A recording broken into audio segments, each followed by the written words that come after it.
so probably the first thing to do would be to give a brief, like, synopsis or teaser, if you will. Right.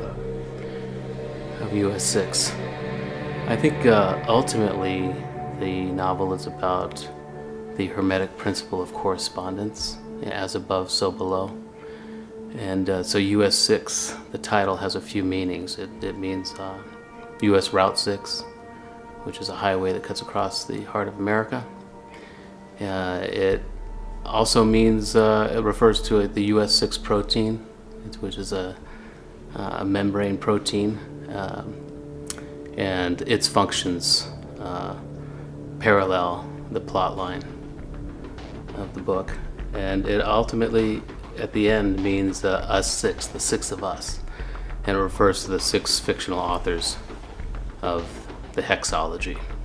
Each book is written by a different character, and so that's why it's split up into books. So, could you elaborate on how the similarities and the functions of the protein in the book, where they correspond?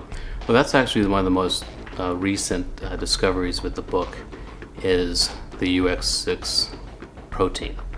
And so I actually spoke with a geneticist about what is the function of this protein, what does it do? And it's a membrane protein that I had her explain it to me in a plot line, and she said the best way to describe it would be, it's like an FBI agent that is hiding a most wanted poster from its team. So it's similar to, say, the plot of The Departed, where there's an inside agent. So because it's a membrane protein also, it's kind of a convoy sentinel. It allows in and out certain viruses. And that's kind of the function of the US 6 highway. In the book, in later years, it is a way for transports to take troops and machinery across the country. And the protagonist in the book is a convoy sentinel. So just like the protein, he decides who passes and who doesn't. So there's a lot of correlation there. There's a lot of as above, so below. And that is actually a recent piece of magic I found with the book, this protein and its connection. And that's really probably the most interesting thing about this whole process for me is some of this magic that happened afterwards.